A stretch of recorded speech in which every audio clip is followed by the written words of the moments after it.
Adjoint का अगर हम बात करें सो कैसे निकलेगा एडजॉइंट, तो we are going to interchange, right, we are going to interchange first of all the diagonal element, तो ये 4 यहाँ पे 1 यहाँ पे एंड नॉन डायगोनल एलिमेंट्स का साइन चेंज करेंगे, तो ये तो मेरा एडजॉइंट निकल गया and finally my A inverse is going to be 1/a का डिटर्मिनेंट इनटू एडजॉइंट ए। तो साथ ही साथ इसका डिटर्मिनेंट का भी वैल्यू अगर देख ले तो इसका डिटर्मिनेंट का value 4 - 6 is -2, right? 4 - 6 is -2. So I can say that this is going to be -1/2, 4 - 2 -3 and 1. ठीक है guys? Is this clear to everyone? कोई दिक्कत?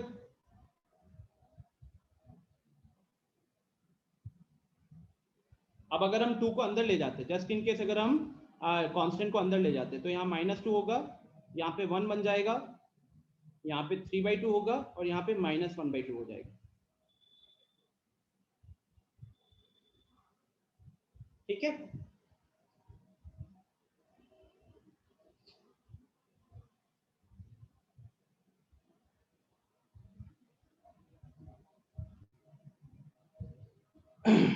तो 3x3 का बताइए ना इनवर्स इसका। क्या एक इनवर्स एक 3x3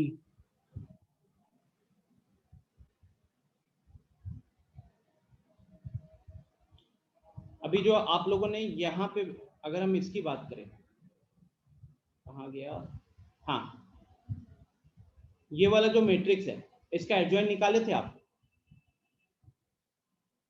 यस सर। तो यस सर। इसके एडजॉइंट में अगर हम खाली इसको डिवाइड कर दे, ठीक है, अगर हम इसको डिवाइड कर दे उसके डिटर्मिनेंट से, तो क्या मिल जाएगा आपको? ए इनवर्स मिल जाएगा सर, ए इनवर्स मतलब इनवर्स मिल जाएगा। हाँ, तो अब इसमें क्या करना है और बोलो, दोबारा अगर हम ये चीज करेंगे तो टाइम वेस्ट ही एक तरीके का, ठीक है? नो सर, ठीक है। Yes sir. कोई भी आपको मैट्रिक्स दिया रहेगा, आप उस मैट्रिक्स का पहले इनवर्स निकालिएगा, इनवर्स निकालने के लिए पहले उसका एडजॉइंट निकालिएगा और उसको उसके डिटरमिनेंट से डिवाइड कर दीजिएगा, ठीक है? तो बढ़ते हैं आगे फिर। ओके, अब जैसे कि निधि ने वहां पे पूछा था सर वो आया कैसे, राइट? तो जैसे कि मैंने बताया कि guys there are certain properties. अब यहाँ पे क्या है कि यहाँ पे मैंने उस प्रॉपर्टी का प्रॉपर प्रूफ यहाँ पे लिखा हुआ है। एक काम करता हूँ मैं, ये जो प्रूफ दिख रहा है ना, ये इन्होंने रखा हुआ है कोई भी एक n cross n square matrix का, कोई भी एक n square n into n matrix का। तो थोड़ा सा काम अपना आसान करने के लिए क्या करते हैं, इस प्रूफ को समझना बहुत जरूरी है। तो मैं एक 3x3 का मैट्रिक्स लेता हूँ, हाँ, मैं एक 3x3 का मैट्रिक्स लेता हूँ। अच्छा, आदित्य ये बताना कि अगर हम किसी भी मैट्रिक्स का एक्सपेंशन कर रहे हैं, ठीक है, किसी रो के अलोंग, मान लो मैंने रो 1 के अलोंग उसके करेस्पॉन्डिंग कोफैक्टर्स के साथ मल्टीप्लाई किया, तो मुझे क्या मिलता है? जैसे a11 को मैंने c11 के साथ मल्टीप्लाई किया, प्लस a12 को c12 के साथ, प्लस a13 को c13 के साथ, तो इस केस में मुझे क्या मिलता है? फिर से बोलिएगा।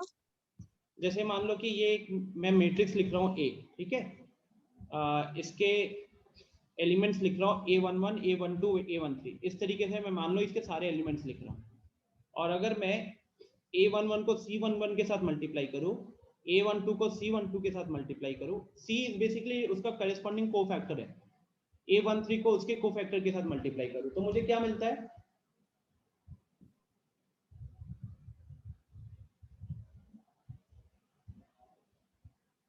याद कीजिए, हमने कोफैक्टर में ये चीज पढ़ी हुई है एज अ प्रॉपर्टी।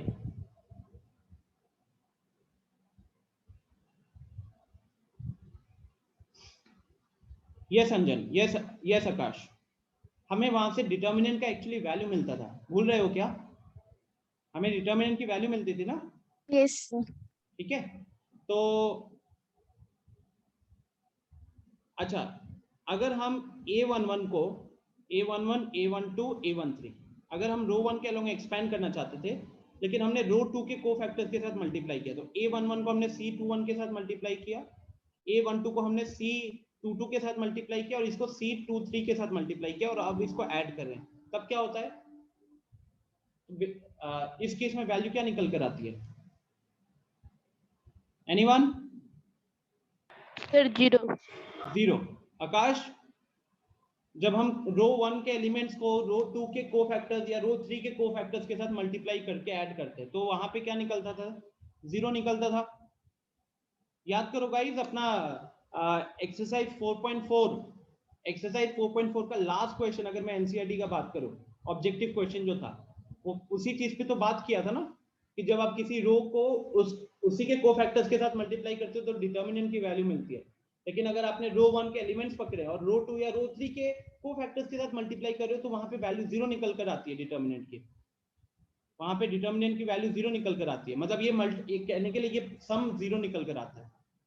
ये याद है आप सबको ना, क्योंकि इसका यूज होने वाला है। इसका प्रूफ एग्जाम में नहीं आता।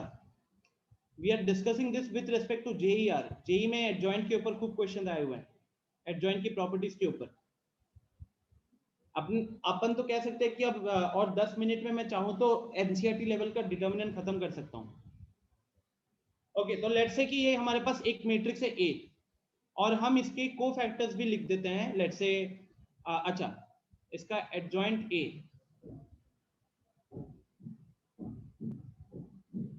ओके, तो एडजॉइंट ए में क्या होता है guys? Basically it is the transpose of the cofactors ना। तो कहने के लिए जो रो 1 के कोफैक्टर्स होंगे वो यहाँ पे कॉलम 1 बन जाएगा। रो 1 के जो कोफैक्टर्स होंगे वो यहाँ पे कॉलम 1 बन जाएगा। तो A11 का कोफैक्टर तो C11 होगा।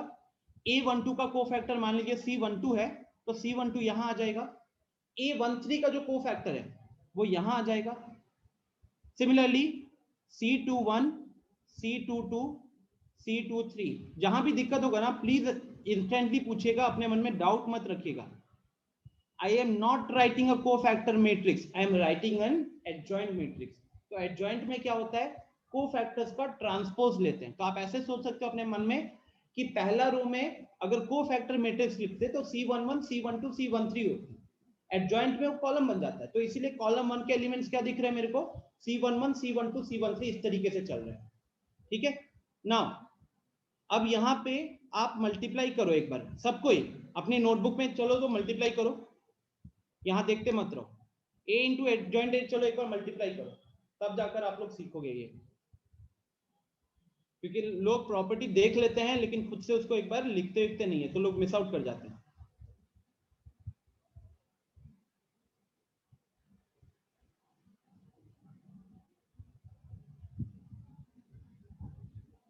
आनंद, मैं C12 या C21 को कैलकुलेट नहीं कर रहा हूं, मैंने लिख दिया कि उसका जो भी कोफैक्टर है उसको मैं C12 से रिप्रेजेंट कर रहा हूं। जो भी वैल्यू निकल कर आएगी वो माइनस हो प्लस हो वो मेरा कंसर्न नहीं है, मैं कह रहा हूं कि इसका कोफैक्टर लिखा है मैंने। मल्टीप्लाई कीजिए सबको ही, अपने हाथों से मल्टीप्लाई करोगे तभी जाकर ये क्लियर होने वाला है।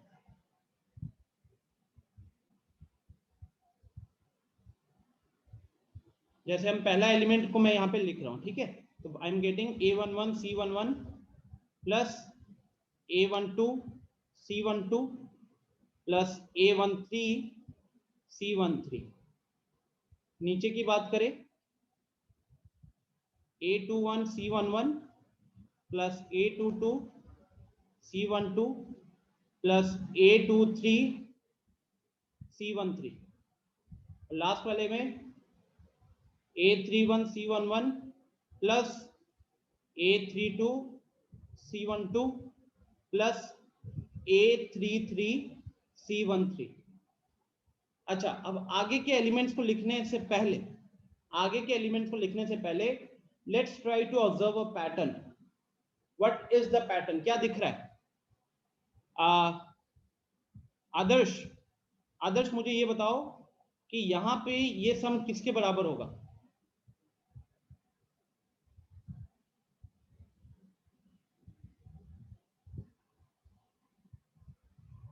आदर्श, ये वाला सम किसके बराबर होगा?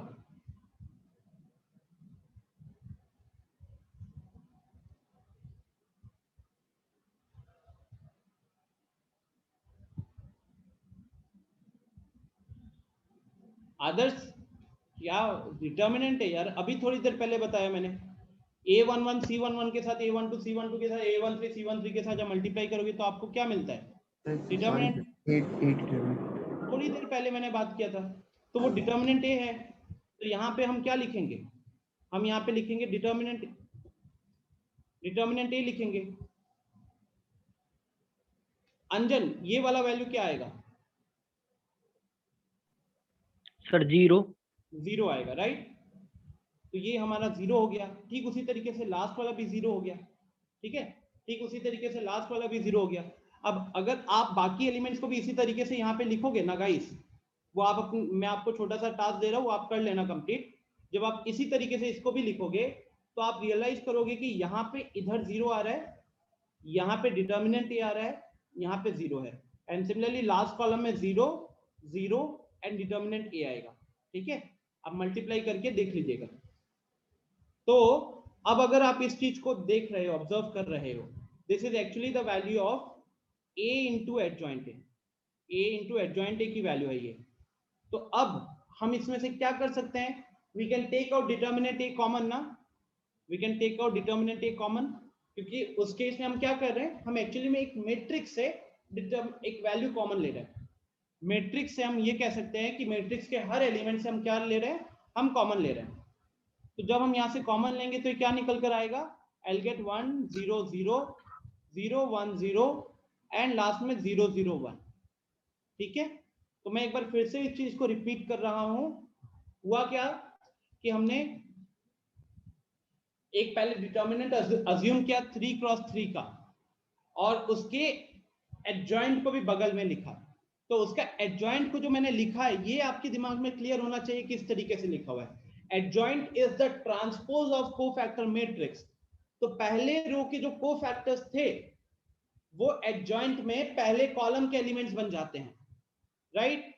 दूसरे रो के जो एलिमेंट्स होते हैं उनके जो कोफैक्टर्स होंगे एडजॉइंट में सेकंड कॉलम में आ जाता है। तो इसी तरीके से यहाँ एडजॉइंट ए का मैंने कोफैक्टर्स के फॉर्म में लिखा हुआ है। मैंने वैल्यू कैलकुलेट नहीं किया, हम just writing in terms of the position. तो आप ये समझ सकते हो कहने के लिए खुद को कि A12 एलिमेंट का कोफैक्टर यहां आ गया। ठीक है, A32 का कोफैक्टर यहां चला गया, इस तरीके से। ठीक है, अब हम इस ए मैट्रिक्स को इसके एडजॉइंट के साथ मल्टीप्लाई करेंगे। ए मैट्रिक्स को उसके एडजॉइंट के साथ मल्टीप्लाई जब करोगे आप, तो आपका मल्टीप्लिकेशन कुछ इस तरीके से चलेगा। अब जब आप ये वैल्यू कैलकुलेट करोगे ना, तो आपको दिखेगा कि जो सबसे ऊपर था वो तो डिटर्मिनेंट ए के बराबर है, और अब सेकेंड रो मतलब सेकेंड एलिमेंट जो दिख रहा है, जो मैंने दोनों ग्रीन लाइंस के बीच में है, तो यहां ऑब्जर्व करोगे तो A21 A22 A23, तो ये सेकेंड रो के एलिमेंट्स है। लेकिन C11 C12 C13 ये फर्स्ट रो के कोफैक्टर्स है। तो अब हम यहाँ पे सेकेंड रो के एलिमेंट्स को फर्स्ट रो के कोफैक्टर्स के साथ कर रहे हैं मल्टीप्लाई। उसकी वैल्यू क्या होती है सम करने पे? 0 आती है। सिमिलरली नीचे वाले के केस में क्या है? A31, देखिए इधर A31 A32 A33। तो we are taking the elements of the third row original matrix का, वो मल्टीप्लाई किसके साथ हो रहा है? C11 C12 C13। ये अगेन फर्स्ट कॉलम के ही एलिमेंट्स मतलब फर्स्ट रो के ही कोफैक्टर्स है। तो थर्ड रो के एलिमेंट्स को फर्स्ट रो के कोफैक्टर्स के साथ मल्टीप्लाई करके ऐड करोगे तो वो अगेन वैल्यू 0 आएगी। तो मैं कह रहा हूं कि इस तरीके से जब आप आगे के चीजों पे भी ऑब्जर्व करोगे तो आपको इस तरीके का पैटर्न मिलेगा। ठीक है, एंड उसमें से जब आप डिटर्मिनेंट ए कॉमन ले लोगे, because determinant is ultimately a constant. तो एक कांस्टेंट को अगर हम एक मैट्रिक्स से कॉमन लेना चाहते हैं, एक कांस्टेंट को एक मैट्रिक्स से कॉमन लेना चाहते हो, हर एलिमेंट से निकालना पड़ेगा।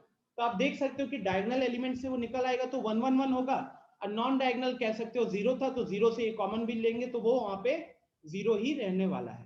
ठीक है, तो इसी के साथ हमारा ये जो प्रॉपर्टी है ये हो गया पूरा। A into adjoint of A is equal to determinant A into I लिख सकते हैं अगले स्टेप में अगर आप चाहो तो। A into adjoint of A is equal to determinant of A into I. I3 लिखेंगे यहां पे कहने के लिए। ठीक है, तो क्या ये चीज क्लियर है? किसी को दिक्कत? हाँ ये उसी का प्रूफ है, ये जो हमने पिछले वाले में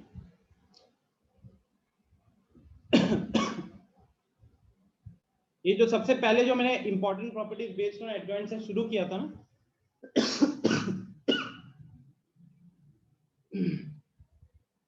प्रूफ नहीं पूछेगा बोर्ड्स में, प्रूफ नहीं पूछेगा, लेकिन ये हमको समझना जरूरी है, क्वेश्चन सॉल्विंग में हेल्प करता है। बोर्ड्स में मैंने कभी भी इसका प्रूफ देखा नहीं है, बट ये क्वेश्चन सॉल्विंग में हेल्प करता है, ठीक है।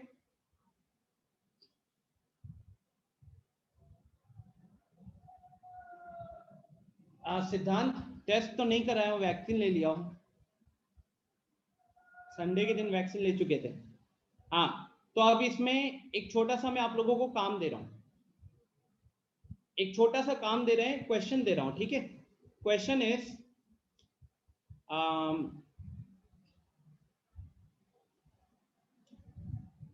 फाइंड, सोचो आपको मैं छोटा सा काम दे रहा हूं, find determinant of adjoint A, find determinant of adjoint A in terms of A का डिटर्मिनेंट। बात समझ में आ रहा है? कोई एक मैट्रिक्स है ए, उसका एडजॉइंट का डिटर्मिनेंट का वैल्यू मैं चाहता हूं कि आप उसके ए के डिटर्मिनेंट के बेसिस पे निकालो, where A is a square matrix, where A is a square matrix of order n। Hint भी दे देता हूं छोटा सा, जो आपको ऑलरेडी पता है। डिटर्मिनेंट ऑफ ए बी, दो मैट्रिसेस के प्रोडक्ट का जो डिटर्मिनेंट होता है that is equal to determinant A into determinant B. Use this, छोटा सा मैं काम दे रहा हूं, फॉर्मूला अगले साइड में है, बट मैं चाहता हूं कि पहले आप थोड़ा सा इसको दिमाग लगा। और इसमें कौन सा फॉर्मूला लगेगा? तो अभी जो अपन ने पिछला वाला फॉर्मूला देखा है ना, ये फॉर्मूला, इसी का हेल्प लगने वाला है। तो a into adjoint A is equal to determinant A into I. तो ये जो प्रोसेस है, इस प्रोसेस को थोड़ा सा फील करो और फिर इसको ट्राई करो सॉल्व करने का। I just give you 3 to 4 minute, उससे ज्यादा मैं दे नहीं सकता, ठीक है। ट्राई आउट कीजिए।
नहीं आनंद, थोड़ी सी गलती है।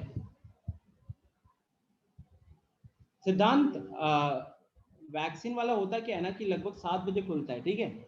ऑलरेडी रेडी है ना, एप्लीकेशन खोल के 7 बजते एक बार रिफ्रेश करना और फिर बुक कर लेना। बेनिफिशियरी वगैरह सबको पहले से ऐड कर लो और 7 बजते खुलना मिल जाएगा। इतना कोई बड़ा इशू नहीं है यार, यहाँ पे हम लोगों ने सदर अस्पताल का ही स्लॉट मिल गया था हम लोगों को। और सुन के खुशी होगी कि जो इंसान हम लोगों का वहां पे रजिस्ट्रेशन कर रहा था उसने खुद मास्क नहीं लगाया हुआ था।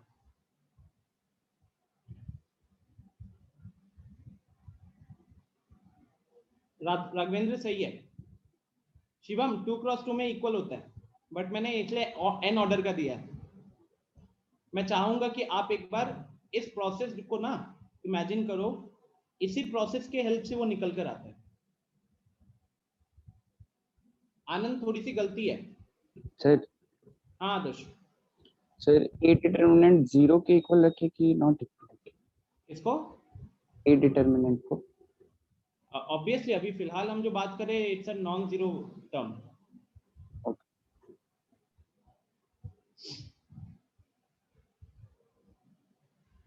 थिंक यार, if you can find out the value from your side ना, जैसे अभी राघवेंद्र ने किया, खुद से अगर ये निकाल पाए तो समझ जाओ कि आगे के मेरे बहुत सारे काम आसान हो जाएंगे।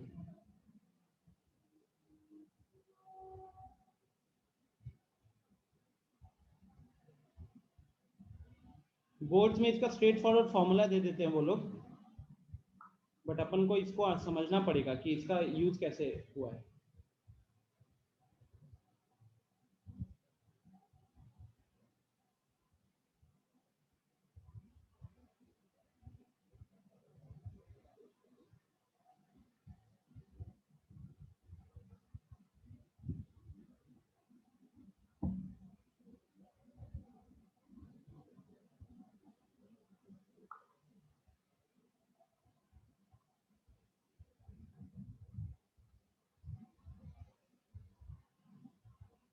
दीप सही है, राघवेंद्र दीप ने कर लिया। गाइस ट्राई आउट कीजिए, छोटा मोटा और हिंट देता हूं, ठीक है? एक दो स्टेप्स और लिखता हूं ताकि आपको थोड़ा सा समझ में आए। हमें जैसे पता है कि ए को जब हम उसके एडजॉइंट के साथ मल्टीप्लाई करते हैं तो उसकी वैल्यू आती है डिटर्मिनेंट ए इंटू आई, है कि नहीं? राइट? अब ये आई जो होता है ये nth ऑर्डर का होता है, आई जो होता है ये एक nth ऑर्डर का होता है। तो आप थोड़ा सा इसको इमेजिन करो कि अगर हम दोनों जगह पे डिटर्मिनेंट लेते हैं, अगर हम दोनों जगह पे डिटर्मिनेंट लेते हैं तो this will be something like determinant of A into adjoint of A, and यहां पे क्या होगा? It's all about RHS. RHS में क्या होगा एक्सप्रेशन?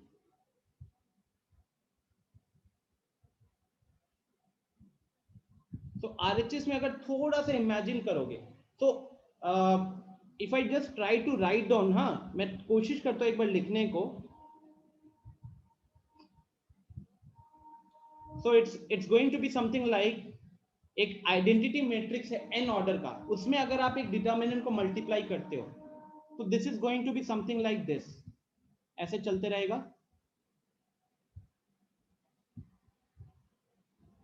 तीन ऑर्डर का मत सोचो अभी अपने दिमाग में, ऐसे ये भी चलते रहेगा, यहां भी लास्ट में जीरो रहेगा, यहां भी लास्ट में जीरो रहेगा, यहां भी लास्ट में जीरो रहेगा, ऐसे चलते चलते यहां पे जाके डिटर्मिनेंट ए आएगा, है कि नहीं? यहां पे आएगा डिटर्मिनेंट ए। कोई दिक्कत यहां तक?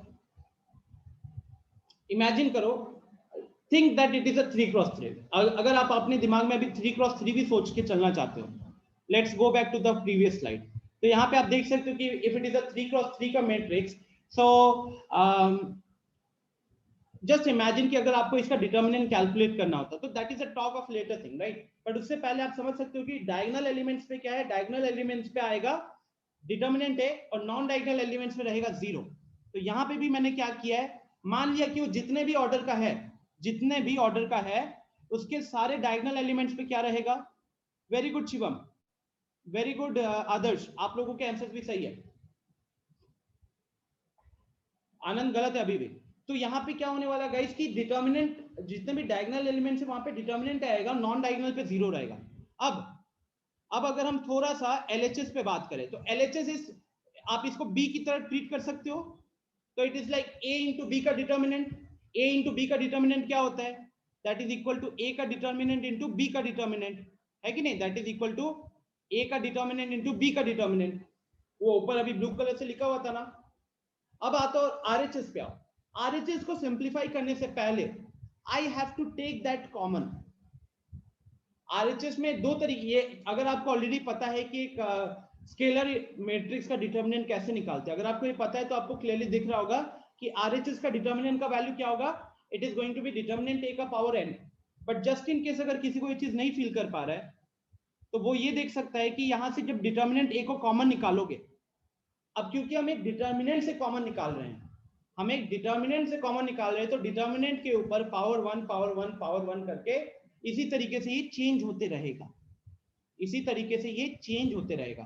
तो कितने डिटर्मिनेंट ए कॉमन निकलेंगे? पहला रो, दूसरा रो, तीसरा रो, हर रो से एक डिटर्मिनेंट ए कॉमन निकलेगा। और ऐसे कितने रोज है? n रोज होंगे, क्योंकि ये एक n क्रॉस n का मैट्रिक्स है। ठीक है, बचेगा क्या यहाँ पे? बचेगा डिटर्मिनेंट ऑफ i, बचेगा डिटर्मिनेंट ऑफ i। अच्छा, i का डिटर्मिनेंट कितना होता है किसी भी ऑर्डर का? दैट इज 1 ना, उसका वैल्यू 1 ही होगा। तो मैं ये कह सकता हूं कि adjoint of a will be equal to determinant a to the power n divided by determinant a। तो अब डिटर्मिनेंट a बेस सेम है तो पावर सब्ट्रैक्ट होंगे, तो मिलेगा यहां से determinant a to the power n minus 1। ठीक है रोहित, 8 का क्लास का टाइमिंग्स आई थिंक मेरी क्लास अभी 5 मिनट में खत्म होगी, तो वहां 1:40 पे शुरू होगा। ठीक है,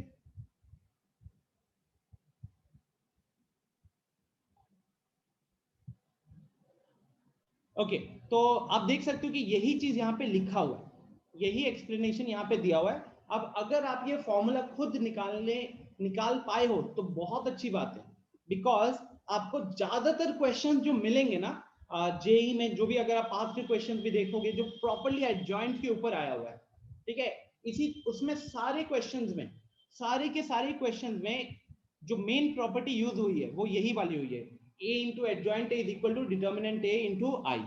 इसी से सारे निकाले गए। जैसे अगर मैं अगले की बात करूं, ये आप ट्राई कर सकते हो, ये मैं आपको एक छोटा सा होमवर्क दे रहा हूं, मैं चाहूंगा कि ये सब आप ट्राई करो, क्योंकि इसके ऊपर बहुत सारे क्वेश्चंस मैंने देखे हुए हैं। एक बार अगर आपको इस समझ में आ गया कि कैसे काम करता है, तो एग्जाम में अगर आप फॉर्मूला भूल भी जाते हो तो अपने लॉजिक से, अपने आईक्यू से फिर उसको सॉल्व कर पाओगे। इन जनरल ये फॉर्मूला क्या कहता है? तो ये कह रहा है कि किसी भी दो मैट्रिसेस का प्रोडक्ट का जो एडजॉइंट होता है that is equal to adjoint of B into adjoint of A, और उसका जनरलाइजेशन। अच्छा, again this is not in NCERT, हाँ ये एनसीईआरटी के लिए नहीं है बिल्कुल भी। ये वाला थ्योरम की अगर हम बात करें, पहला दो है एनसीईआरटी में, ये नहीं है। तो यहाँ पे अब मान लो कि इसको जनरलाइज करके कितने भी मैट्रिसेस के मल्टीप्लिकेशन के लिए यूज कर सकते हो। जैसे एग्जांपल के तौर पे एबीसीडी, 4 मैट्रिसेस को मल्टीप्लाई करके अगर हम उसका एडजॉइंट ले रहे हैं, तो that will be equal to सबसे लास्ट में जो मल्टीप्लाई हुआ उसका एडजॉइंट पहले, सेकंड लास्ट को फिर उसके बाद बी, उसके बाद ए, ऐसे बढ़ाना होगा। ठीक है, तो this is a small homework for you. Then this is the next question, ये भी आपके लिए अभी मैं होमवर्क रखूंगा, इसका सॉल्यूशन मैंने यहाँ पे रखा हुआ है, so you don't have to worry at all. बाकी हम अगली क्लास से यहाँ से कंटिन्यू करेंगे। वैसे आपको एक अच्छा खासा आइडिया तो इसका मिल गया है, ये आपको मिल चुका है। ठीक है, ये वाला चीज इनवर्स वाला हम कर चुके हैं, तो इसके बेसिस पे आप एक छोटा सा काम कर सकते हो, दैट इज एक्सरसाइज 4.5 अपने एनसीईआरटी से सॉल्व कर सकते हो। एनसीईआरटी का exercise 4.5 is only based on two things, adjoint and inverse, adjoint and inverse. तो मैं वो काम आपको दूंगा। ठीक है, ये चीजें मैंने यहाँ पे डिस्कस कर लिया है, and application we will discuss it in the next class.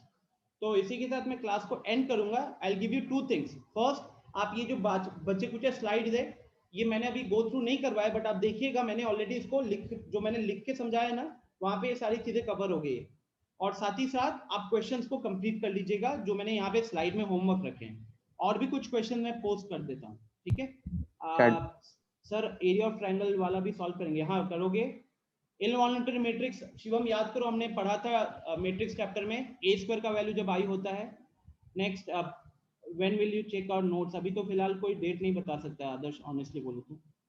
ठीक है, सौरभ सर ने अपना करेंगे, सौरभ सर और मेरे लोड में जमीन आसमान का अंतर है। मैं 10 घंटे एक्स्ट्रा क्लासेस ले रहा हूँ, तो मेरे लिए अभी नोट्स चेक करना पॉसिबल नहीं है, ऑनेस्टली बोलो तो।